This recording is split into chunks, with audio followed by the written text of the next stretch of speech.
Good afternoon, good evening, good morning from wherever you're dialing in. My name is Frank Sullivan. Today I'm going to be your host for the webinar. Today we're talking about optimizing your data pipelines and ETL. I'm going to introduce the topic, then the speakers, and then we're going to dive right in. So first of all, what exactly is ETL?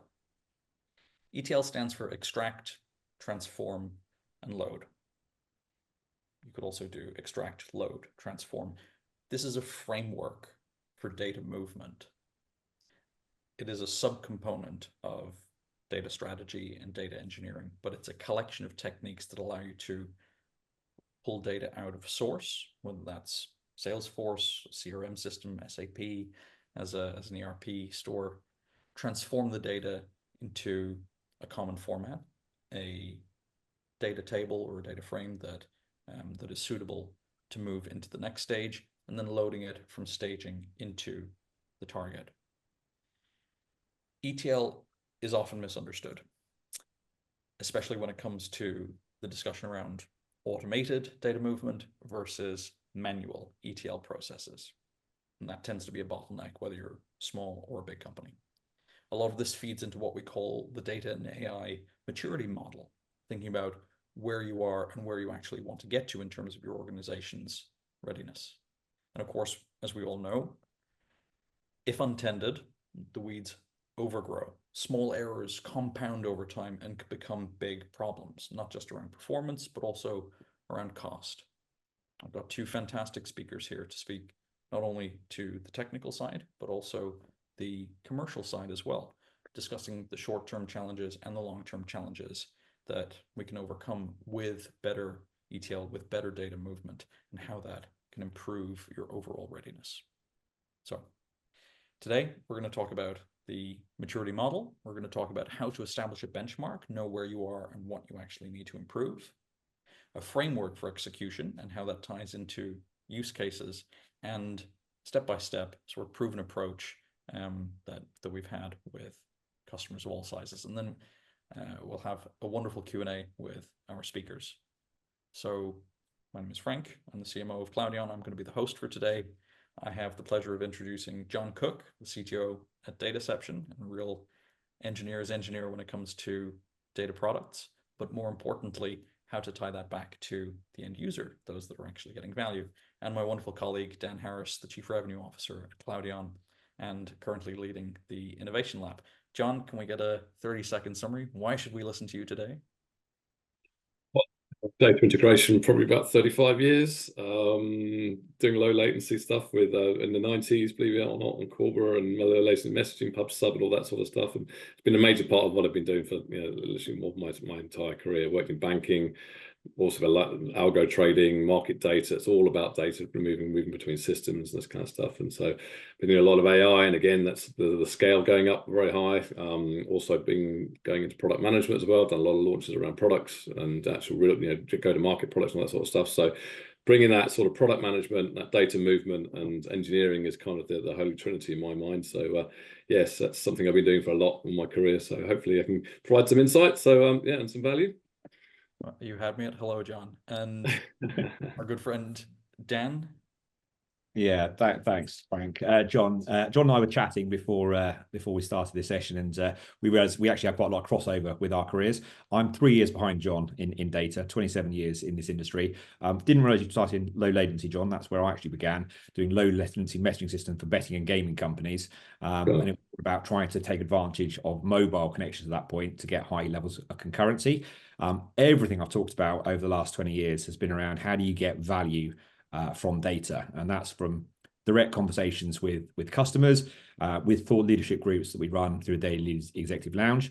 A common question we get is, right, I've got a data team, I've got a data challenge. How do I demonstrate to the business there's going to be value from that data? That's the sort of conversation I have all the time. Customers go, right, this is awesome. They buy into a project, and then people like you, John, have to go and make it actually work. And there's a big difference between selling something and making it work in the real world. And hopefully our combined skills can help answer those questions today. Wonderful. Thank you, gentlemen. And I shall be the the Michael Clayton of the data strategy world, the janitor. The smaller the mess, the easier it is to clean up.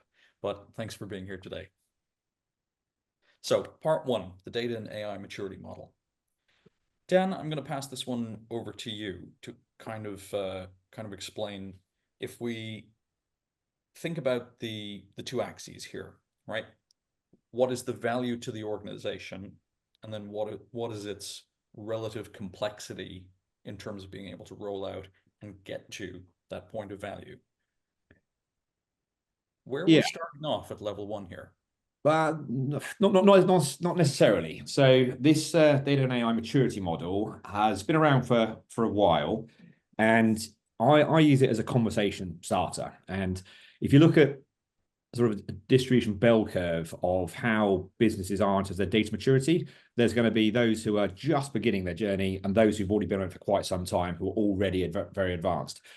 The mantra we have at Cloudaeon is to meet the customer where they are. And it really doesn't matter where the customer is. It's all okay. We can find a way to move you forward.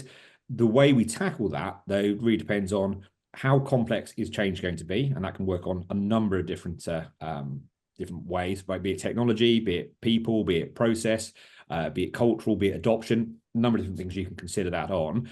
But most importantly, what value is it going to create for the organization? And typically, the more complex, the more value, but not always.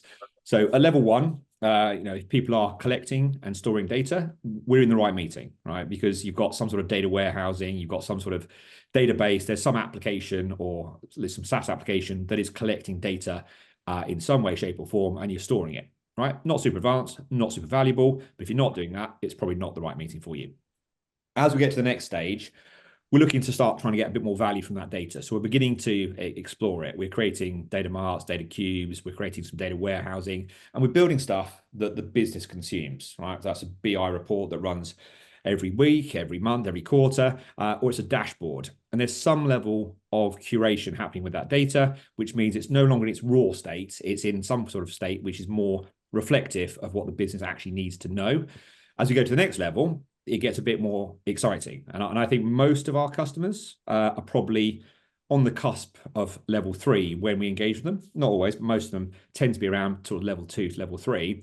And this is when we're really starting to scale out analytics across the business. We're really trying to operationalize what we're doing. So we're moving away from static reports into real-time insights. We're starting to apply DevOps principles to data. We're starting to apply more governance. We're starting to apply more lineage and starting to try and make sense of the data across multiple sources.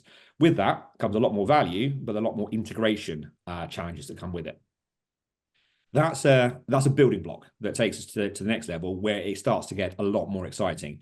Huge amount of hype in the market right now around AI. This hype, as John will probably concur, has been around for more than the last couple of years for people in the industry, and people have been taking advantage of machine learning and data science models for more than the last couple of years. It did exist before ChatGPT became very popular. What we're looking to do is to build these smart data models and actually turn them into things that are beneficial for the business. And use cases here like customer churn is important, fraud detection is important, predictive maintenance is important, but it's not the top level, right? This is not telling you, it's telling you what has happened and it's giving you knowledge. It's not prescribing what you should do next. And that's the way we're heading. And that's where most organizations have their aspirations for applying AI in their business. And it's a very real chance that those companies that don't apply AI to their business may not exist in 5 to 10 years' time. It's that bigger game changer, right? It's almost as big as it was when the internet was created. So getting to the point where you can predict the future using your data sets and take action in an automated way is the end goal for many customers we speak with. Not many are there, but we work a lot with smart people who've solved big problems over the number of years, and some are. But we're trying to help a lot of companies get closer to that position in our engagements. Just in case there are any Gen Z engineers on this call or watching this video, AI did exist before ChatGPT. I will say that. John, we've had. I did an AI module on my course in 1992, so that's just, and it existed even before that. So it has been around for a while. Obviously, what's different is the cost and scale of cloud and everything else that's made it much more applicable. I mean, your credit cards have been scored credit risk and probably the default for the last 20 years using machine learning. So yeah, it has been around. This is quite an interesting model. I think one of the things that I'm always talking about is basically the capability come on sort of the business side, people actually doing the actual use cases. So alongside each of these levels, which is a kind of sort of more of a technology lens, if you take a capability lens on that, so fundamentally being able to collect and store data in a robust way, are the business chucking around Excel spreadsheets, or do they have some kind of curation mechanism to actually be able to do that? Do they have robust, if something breaks, do they have a good escalation path and get fixes and all that type of stuff?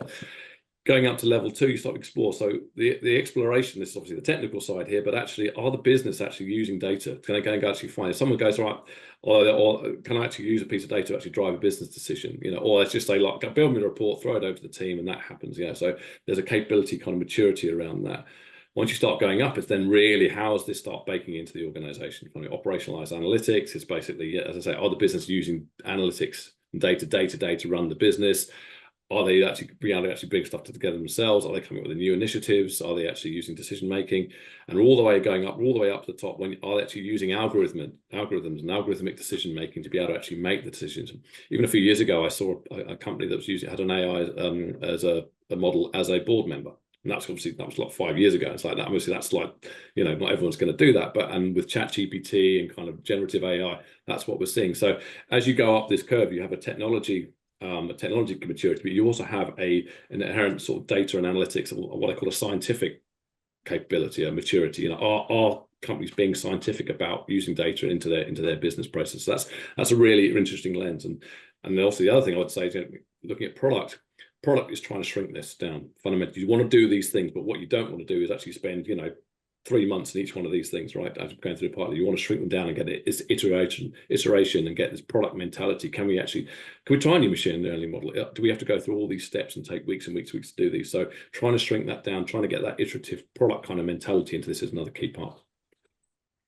John, are you familiar with the fundamental physics governing how matter enters a black hole?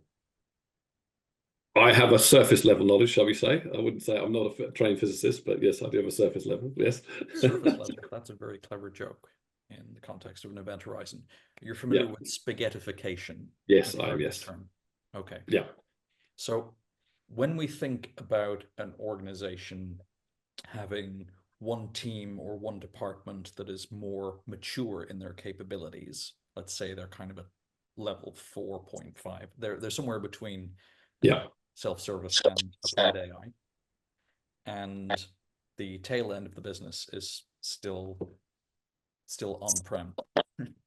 Let's say, how would you characterize the spaghettification of an organization in terms of organizational readiness and AI maturity? Well, the first thing is, like I said, it's each spaghetti strand has a different density, right? So it's going to get elongated at different rates, right? Fundamentally. So to take that to torture analogy even more, and you see this all the time, especially in large organizations. You get, one organization is rearing ahead to actually build analytics and actually deploy it in the business. Other ones just want to build an Excel spreadsheet and actually run with that, right? So fundamentally, the trick is trying to get across them across the same point, right? Try and get this spaghettification being at the same level, right? Fundamentally, and that's going to be different from businesses, and it also means sometimes the businesses are running at different rates. So I recently just considered work for an asset manager insurance company where the insurance business was very slow, but the asset management was faster. So actually, is there any sense in actually having them unified across the two things, because the businesses are very different? So fundamentally, for me, it's about the use cases. So if you've got a use case, a very simple prescriptive use case for maybe the insurance company to actually see kind of how many policies have been sold, that kind of stuff. The asset management wants to do some portfolio management. You actually have different approaches based on that, even inside that organization. So you do have like the elongation bit is actually going to be different and needs to be different. And again, it's about applying this levels for each of the organizations in the right way, not trying to get a kind of unified approach, but it will be very different. I think, John, you've obviously been in the real world, because I've seen that exact scenario play out many times over. There are parts of the business, as you say, running at different speeds. That creates opportunities, and I think a business would be foolish not to take advantage of those opportunities. but it also creates some risks, and part of those risks impact the ability of the organization to make best use of its data across the whole business, to get that holistic view, but also to get scale, repeatability, and automation in its platforms. Some of the best organizations embrace that innovation that happens in certain departments, and they'll be okay to bring in a SaaS service or a particular product that solves a specific product-led need out of the box, right? And there are solutions that do that depending on your industry. And they let it happen, but they put in place some sort of guardrails and governance that means that data is going to be accessible and can be analyzed and used to build models that apply to other departments. Quite often, business leaders in a department will focus on what's important to them. They'll have a P&L that's relevant for them. Their bonus is tied to it. Their strategic goals and OKRs are tied to that. And they don't really have a big picture around what data strategy is happening within the business. I've seen the best organizations have really strong data leadership who have the big picture, have got plugged in to the board and are driving a strategy, but they don't stifle innovation, but they ensure that innovation grows in a way that the whole business can benefit for down the line. I don't know if you've had similar experience. Yeah, I mean, like I said, it's very prevalent when you have real businesses or departments, but like I said, that one I just talked about didn't. So you only really start seeing that when you start getting things like ESG and stuff, which are genuinely cross business. You look at the supply chain across a lot of businesses don't have that. They have that, they're quite siloed actual businesses. So having a strong leadership in there is absolutely right, but it's also important to understand the business that you're in fundamentally. Not trying. I've seen the other side where people try and push uniformity across it, but it isn't appropriate, and the business are looking, going, scratching their head, going, actually, what's going on there? So again, for me, I always come back to the product approach. What's the use case? What's the business? What's the appropriateness of that? And driving that whole thing. And I think a strong data leader is great. You talked about that. I think a strong data leader actually needs to have more of a product type focus. You see data leaders who are more about kind of the technology or more about the control, the governance, that type of stuff. But when you take a product approach, you can actually then start doing business change and become more change agents. And I think the data bit is an important and a really important piece of that. Fundamentally, and obviously we'll get into kind of the later slides around innovation, how you actually drive that whole innovation with use cases and that sort of stuff, which is super important. Having that strong leadership and understanding your business and the machinations and the differences between different businesses is really, really important. Excellent points. And to move from the black hole metaphor that AI could be for enterprise IT spend, we're all familiar with a much easier term to understand: gravity, inertia, right? Is it even possible to skip a step on the way up to level 5 if that's the direction of travel? But something very important that we need to ask ourselves, that the audience members need to ask themselves, is where are you today? How do you know you're actually there? And where do you need to get to? Not where do you want to get to, where do you need to get to, right? There's an aspiration gap in a lot of organizations. They say we want to be decisioning, automated, AI first, remote first, whatever, right? So there's an aspiration gap. Do you really need to be all singing, all dancing in AI if it's going to fundamentally cripple the business financially, or lead to mass layoffs, or change all of the underlying structure of the value that your organization creates? Where are you today in terms of your data and AI readiness? As John has mentioned, from the capabilities perspective, as Dan has mentioned, from the technologies perspective, where do you actually need to get to? Do you really need to get to applied AI right now with this type of market, this type of offering, this type of organizational talent? Or could you perhaps be a bit more focused on getting to level 4? It's not to say that you shouldn't have vision, but it's an important piece to reflect on. 30 seconds in summary. John, how would you advise businesses on how to assess where they are today and where they need to get to? 30 seconds, please. It comes down to the aspiration. What's the biggest value to your business process? What do you want to try out? What's actually going to add value to that? Say the actual business you're doing. You're absolutely right. Don't use an AI model where a metric will do, but understanding how you actually drive that business value. And having a value framework is really, really important. And then not being able to try stuff out quickly, cheaply, and low risk. That's the other side. It's about continuous improvement, continuous change, continuous trying stuff out. The innovation's got to be there.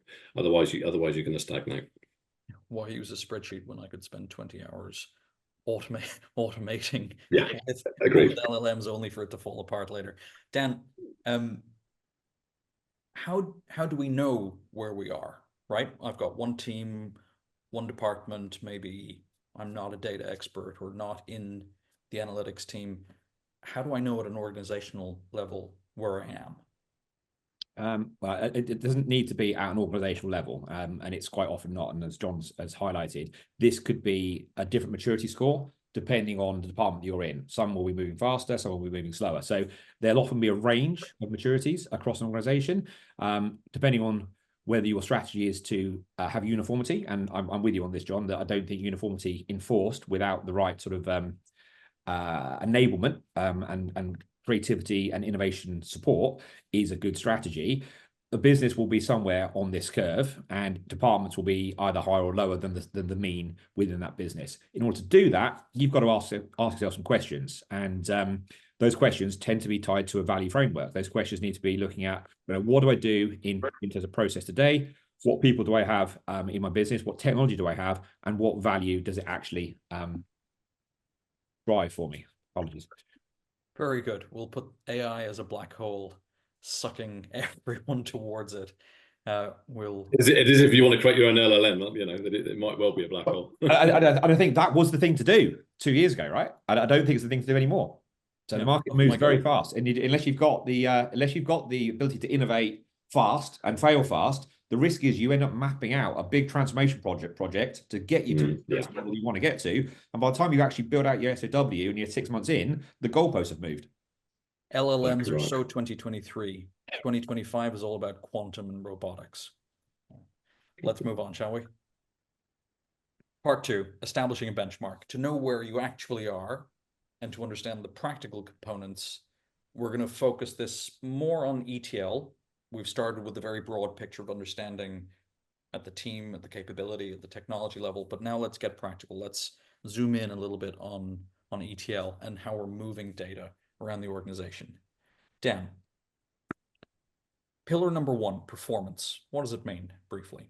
Well, actually, there's a common theme running through all of these five pillars, and that common theme is the word metrics, right? If we don't measure something, we can't track it. So performance is going to look at, with our ETL process, our data pipeline, how well is it performing? Is it optimized? Can it be enhanced? Is it running slowly? Is it delivering what our users actually expect? So if our users expect a report to be in their inbox as a PDF on Monday morning, is it getting there? Because if it is, it's probably okay from a performance point of view. If it arrived at Saturday afternoon, does it actually move the needle on the business? It's improved performance, but does it actually add any value? Platform, ETL, actually, if we look at ETL, you explained it earlier, Frank, as being extract, transform, and load. The better businesses are probably looking at as being ELT rather than ETL, and that small change in the order of those letters makes a lot of sense, right? Extract, load, and transform. You're extracting your data from source, loading onto your data platform, then you're transforming it. I think the days of running an ETL process where you have a separate transformation layer, yet you have investment in a market-leading data platform, and then you're not using it to do your transformation, make little sense to me. So platform management here talks around optimization of the platform which runs your ETL process. And a lot of people are still encumbered by legacy ETL because it's running a lot of business logic, right? And it does provide those reports that turn up on time and have the information the business needs. So there's a reluctance to change BAU unless there's a compelling reason to do so. You had your hand up, Frank. Yes, just a word of advice for our audience. If you are angling for a promotion, so you're senior, but you're not at the CDO level yet, save yourself 10 million quid and a very expensive management consultancy PowerPoint. Take this to your executive board and swap the T for the L. Mind-blowing innovation. That's CDO material. All right, moving on. Yeah, automation efficiency, what it says on the tin, right? So how much have we actually automated this? And that could be down to building repeatable, extensible pipelines. So a lot of people will get going with pipelines. They'll code those, and coding pipelines is very, very flexible, particularly using Spark. It's very efficient, but it doesn't have a huge amount of extensibility, and it's not particularly user-friendly for outside of the development community who've actually coded that in Spark. So when we look at automation efficiency, we're looking really more sort of orchestration. We're looking at the efficient use of code, so we don't impact the availability of compute. So we can effectively do more with the same amount of resource we've got if we optimize our efficiency. Is there a role for low code and the repeatability, or identifying the repeatable use cases where there's a lot of manual effort or manual ETL jobs, Dan? I think there is. I mean, there's always a place for code, and code gives you ultimate flexibility. But a low-code approach gives you extensibility, reusability, and the reusability I really like, because rather than having to code the same thing when another team's already coded, you can take a code snippet, you can take an element of that, and you can reuse that in your data pipeline in a drag and drop basis. One of our clients was in exactly that scenario. They were coding everything in Spark notebooks. Everything's running okay, but time to live for a new data product was about 16 weeks. Not so much the development time, but the transition from development to operational support. People couldn't understand the code base because they hadn't built it, and it was that QA and user acceptance that were delaying things. Switching that to being a low-code version shortened that time frame down to 2 weeks, and the handover between dev and production support was massively condensed, and that was the big win. The code still prevails in the business, right? And there are use cases that need to be proven out fast, and coding on Spark is a very fast way of doing so.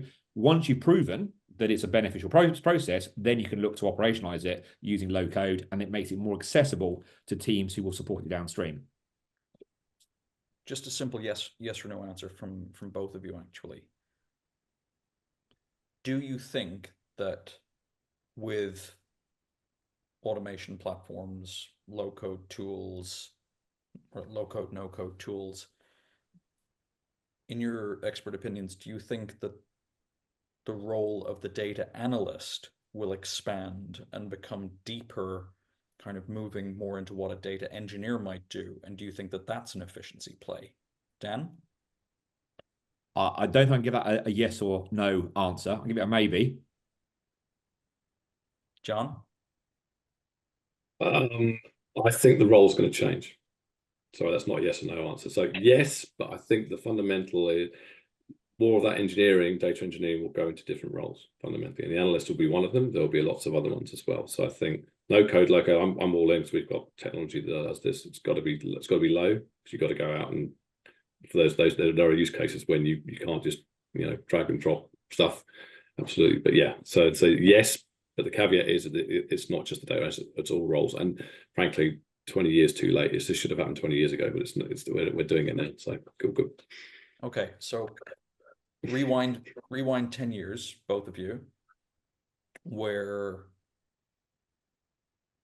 a slightly more pimply and skinnier version of me would come to either of you and say, please, sir, may I have your Amex in order to fund my cloud infrastructure at a 55% interest rate?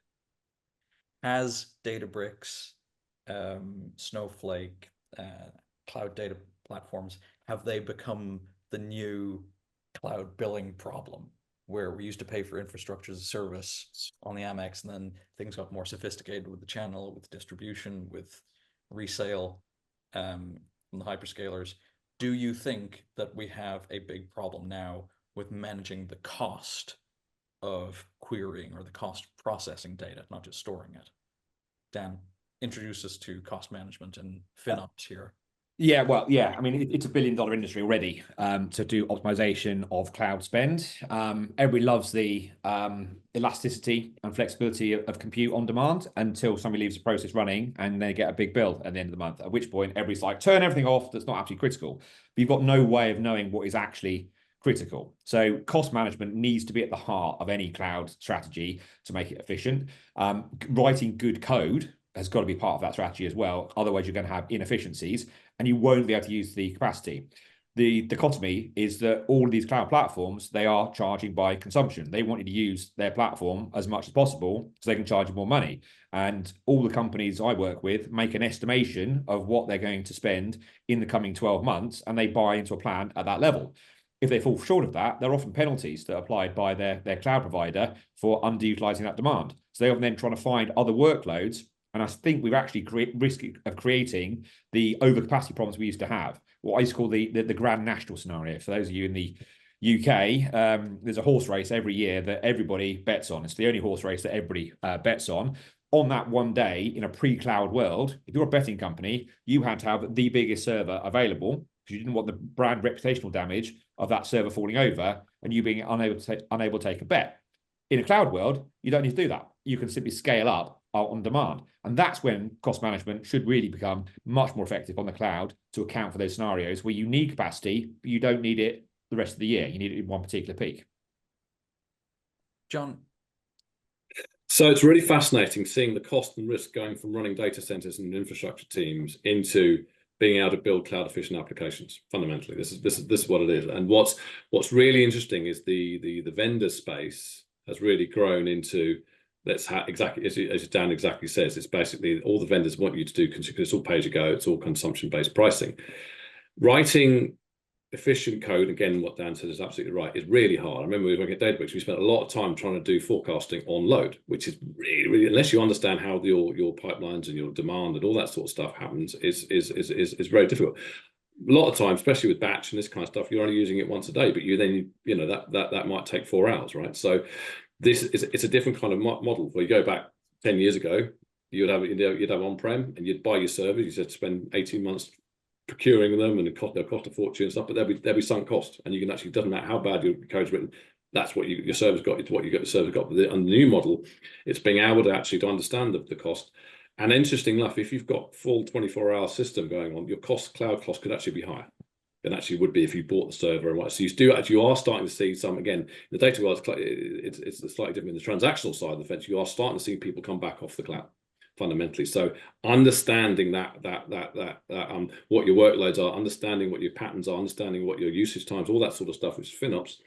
And also the other thing is, like, you see lots of these sort of modern data stack. You've got 5 or 6 different tools. I think again you did it, Dan. It's like you're paying charges for every single one of them. I see a certain ETL provider is now charging, doing monthly active rows, and it makes copies of data and stuff, and just to do the integration, right? And that's going to increase. So I do think it's been really conscious of basically understanding your load, understanding your cost profile, and not seeing the cloud being this kind of panacea for everything. Unlike Cadbury's, this is not a circumstance where you can keep the price the same but just reduce the amount of chocolate bar the consumer gets, right? That's never going to happen. It is only through efficiencies in the refinery process, right? ETL or ELT, once you get into the nuts and bolts, where you look at, do I have cloud native applications, or have I written cloud native code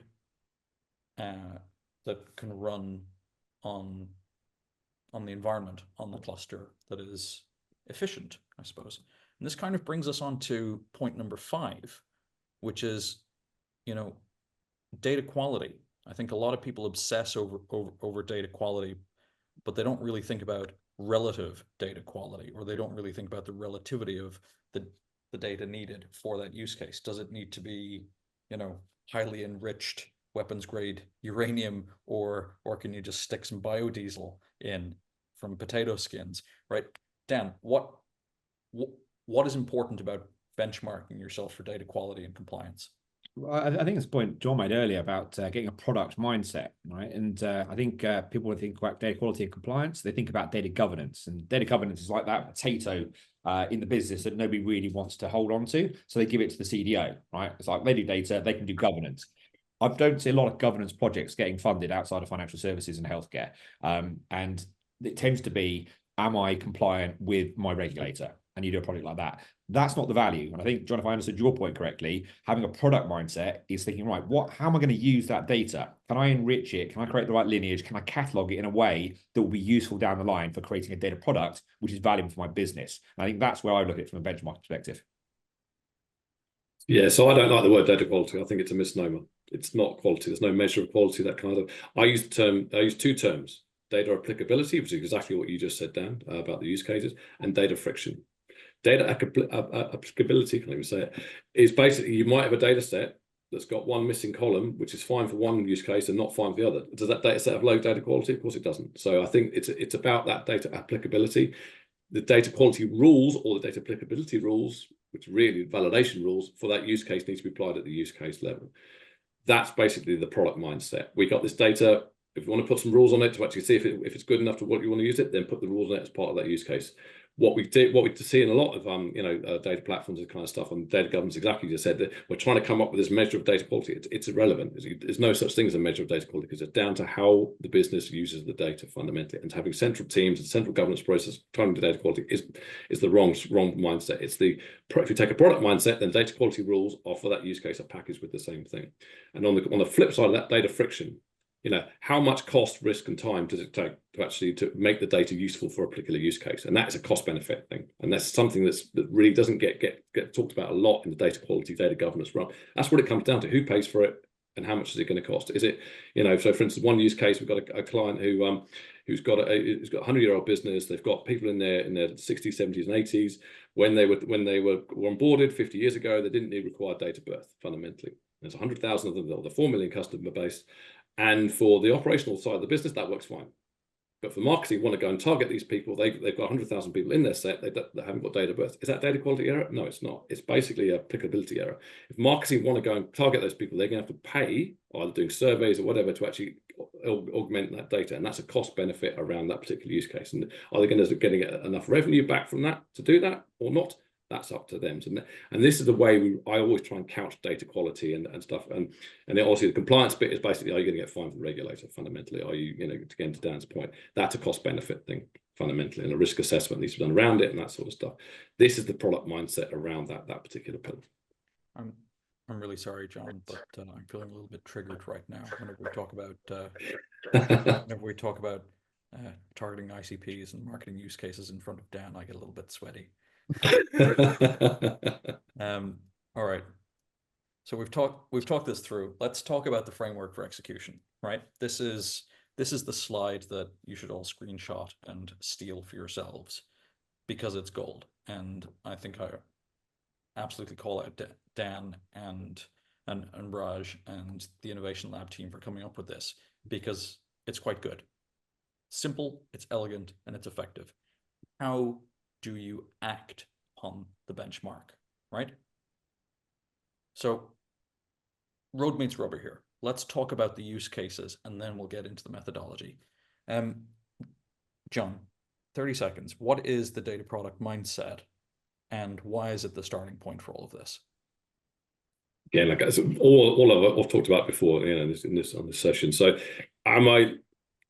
is the data good enough for what I want to use it for fundamentally? Am I going a product? Do I have business use cases? Do I have business users? Can I drive real revenue? Can I drive real value from it? It's the end-to-end process of doing that fundamentally. And data is one part of it, obviously analytics, capability, and that kind of stuff. But it's the end-to-end driving of real business change and business process that's the product mindset. And data is obviously a key part of that, but it's only one aspect.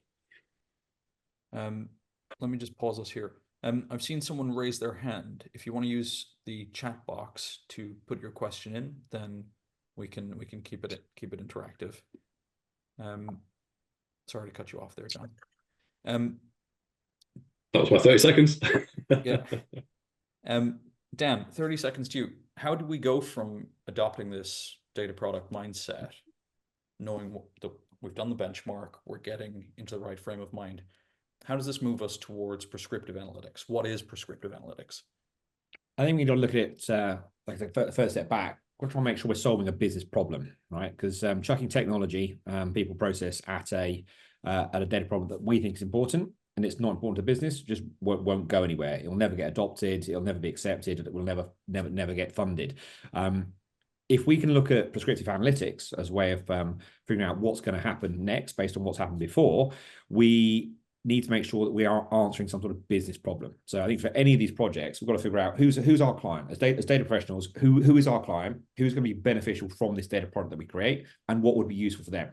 And that begins by having a conversation about, you know, what people are struggling to do today, what they'd like to be able to do tomorrow, and then figuring out how data can enable that. I think, you know, describing what has happened in the past, it's descriptive. Knowing why things happened in the past, this is diagnostic. Knowing what could happen in the future is predictive.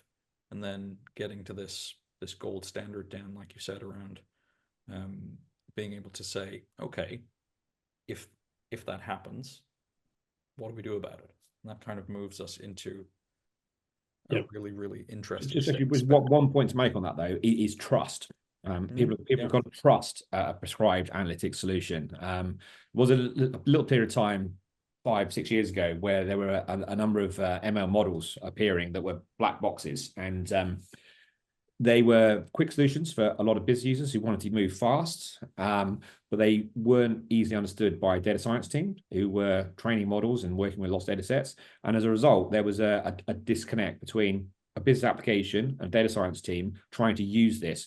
If they didn't actually understand how the model was built and how its answer or its prescription was reached, it didn't get adopted because people didn't trust it. And I've seen this happen with models that have actually been very well validated, where the output has been counterintuitive to what a leader in that business area expected it to be, and as a result has said, no, I'm not using that, I'm going to go with what I feel. And that sort of relying on gut feel rather than data-driven decisions, it still occurs. So trust is a really important thing to include in this.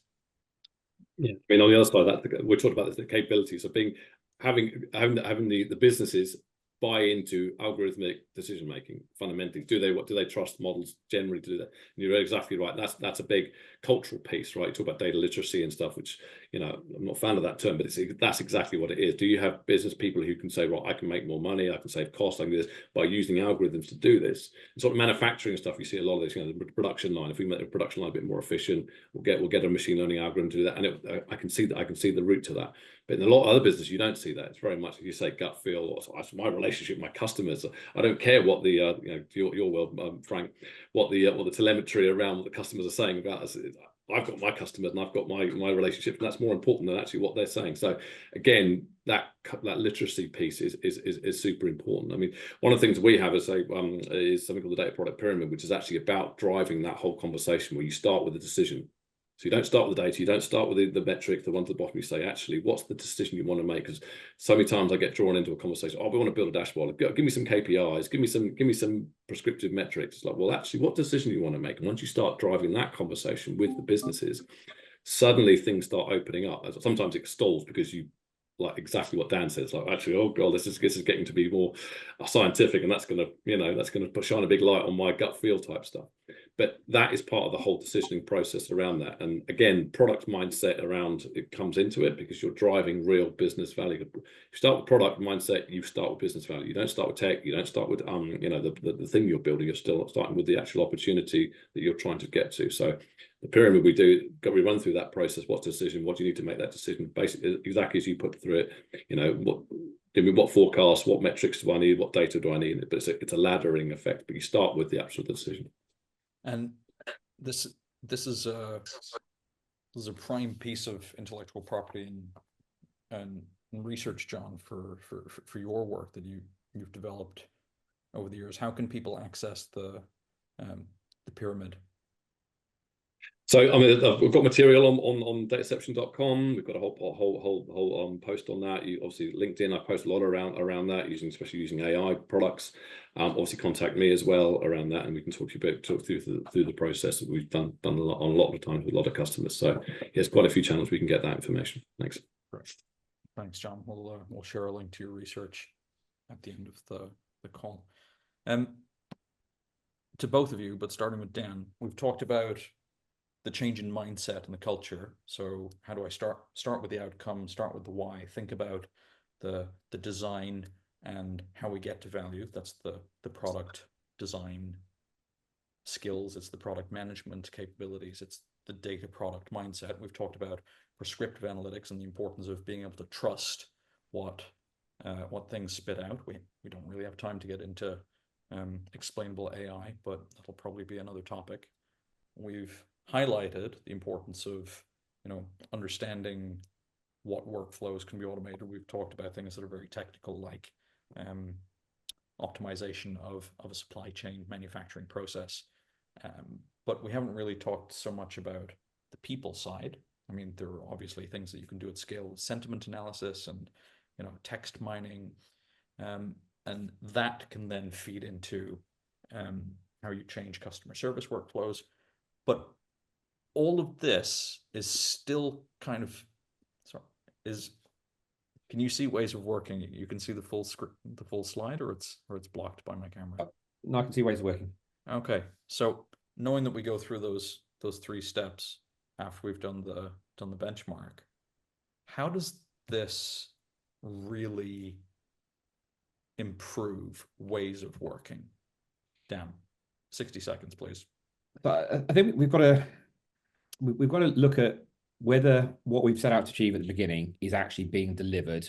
Because if we have begun with a business problem and are working on a way to solve it and defining how value that's going to be, and then working out how we're going to incorporate that into a repeatable process, if that is actually done a good job, it will change the ways we work, right? There will be a need to close a skills gap. So you may not have people on your team today who can do all of these things for you. You may need to hire people. You may need to work with a third party, or you may find some ways to do it internally by retraining people.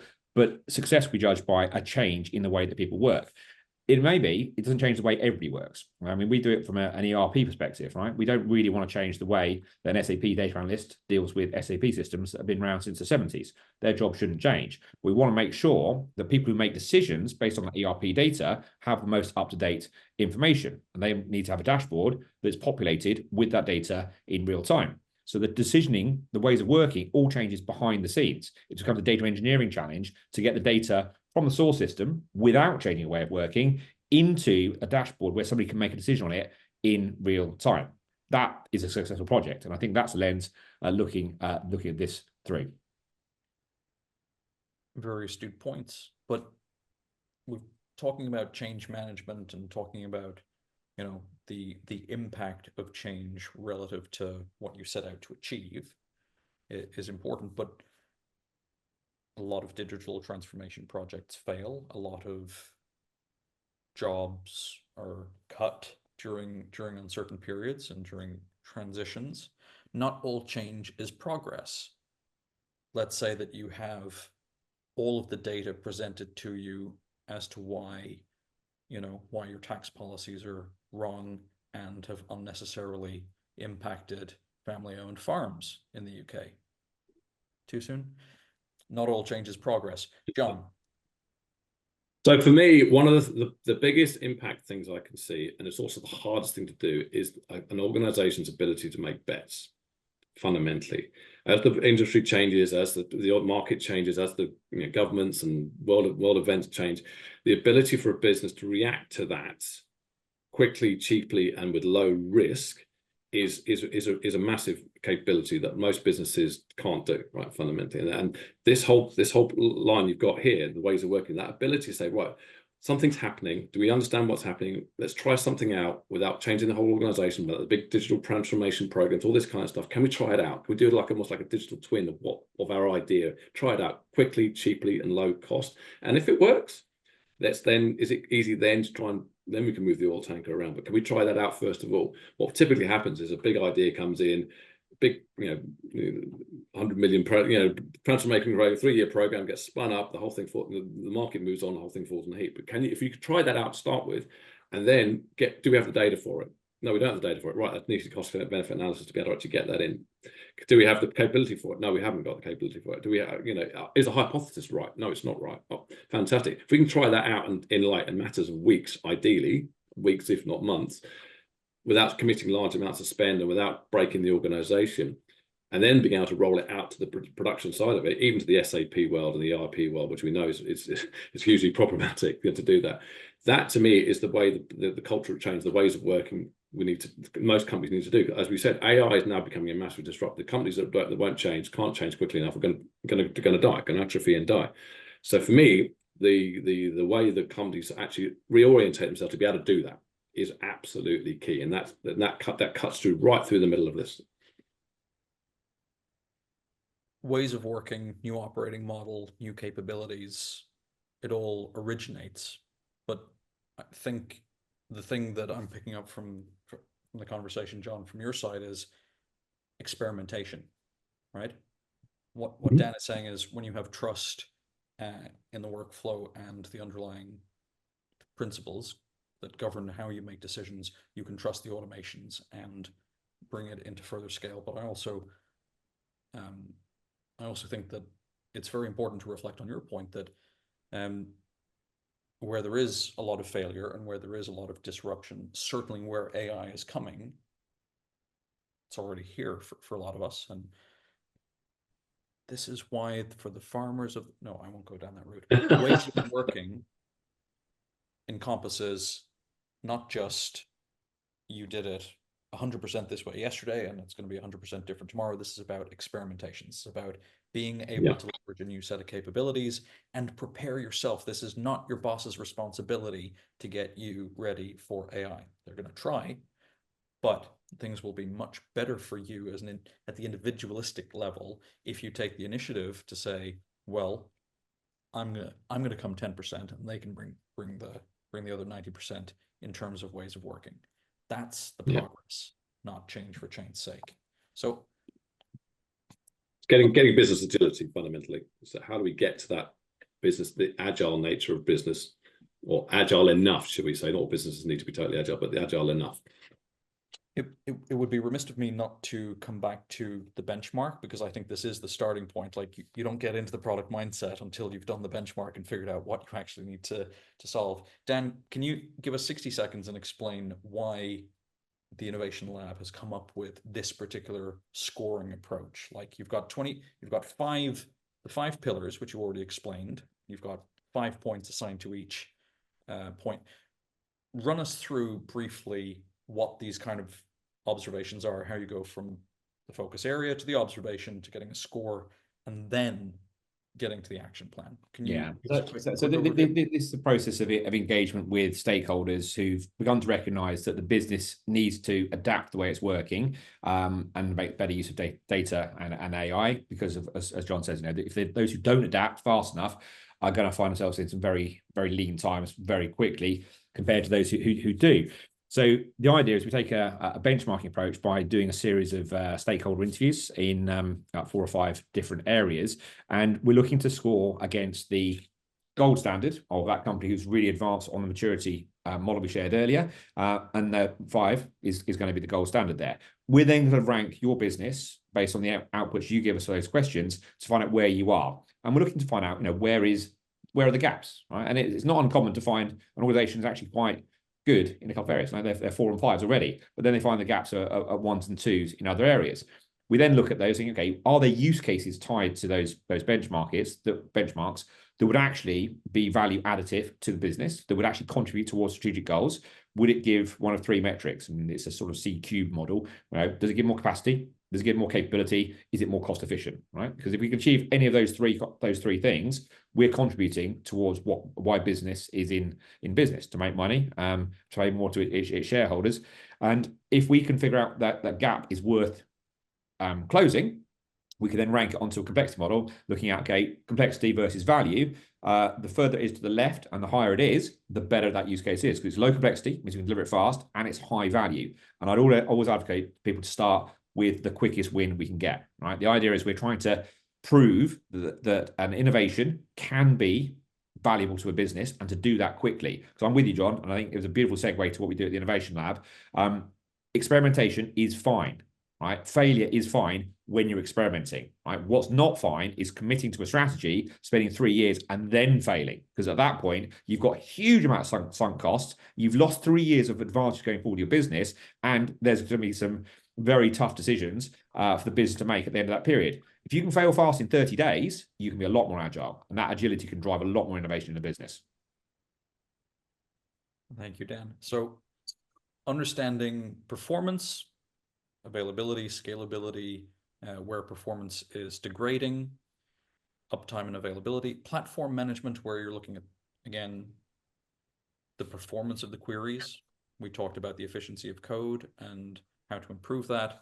Cost management, we've spoken in some detail about your purchasing model, some of the risks to look out for when you're buying per usage or using consumption-based pricing, and how to forecast that. It comes down to better budgeting.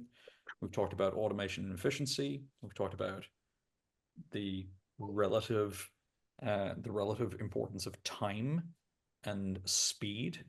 As Dan mentioned, if it was due on a Monday and it comes in on a Tuesday, if maybe it's a 100% accurate report, but it's not an efficient way, it didn't meet the brief.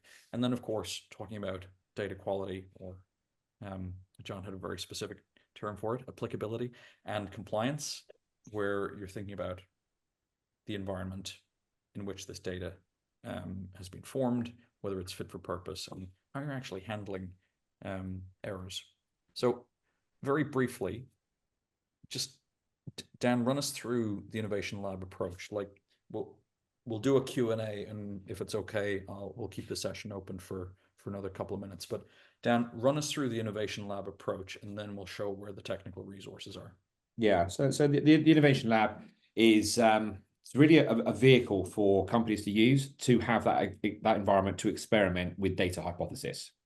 Data as a domain is very broad. So we break the Innovation Lab down into particular areas so we can make them short engagements that allow companies to invest pretty much $0.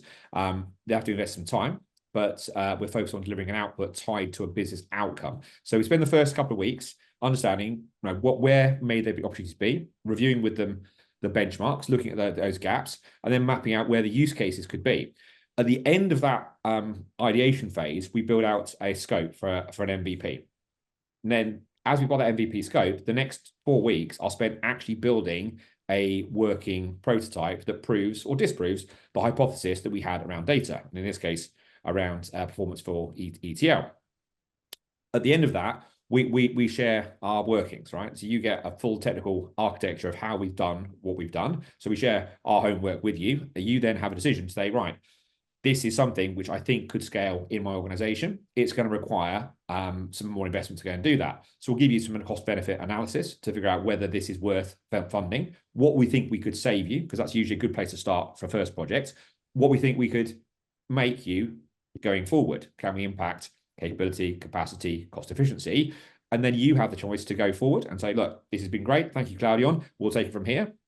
We'd hope you would stay with us, and we would then work with you on delivering a pilot rollout. Or what a lot of organizations do is they RFP it, right? And they say, right, I've got a problem. I've defined it. I know our prototype works. I now want to scale to my business. Let's go to market and find the right person to partner with for the long term. John, Dan, on behalf of the audience and my corporate overlords, which happens to be Dan and me anyway, thank you so much for being here. This was a really, really insightful session. I think we've blended the technical with the business. We've talked about the importance of a benchmark. We've talked about the 5 steps in that benchmark. We talked about the data, AI, and maturity model and how different departments go at different speeds, and that's okay. We've referenced in quite some detail those 4 steps along the way, from the data product mindset, going into predictive analytics, prescriptive analytics, excuse me, then decisioning, automation, and workflows, and then getting into simply calling it ways of working. And then Dan Harris, CRO of Cloudaeon, thank you very much. John Cook, CTO of Dataception. Always a pleasure. Thank you very much, everyone. We'll make the recording. Thank you so much. Thank you for having me on.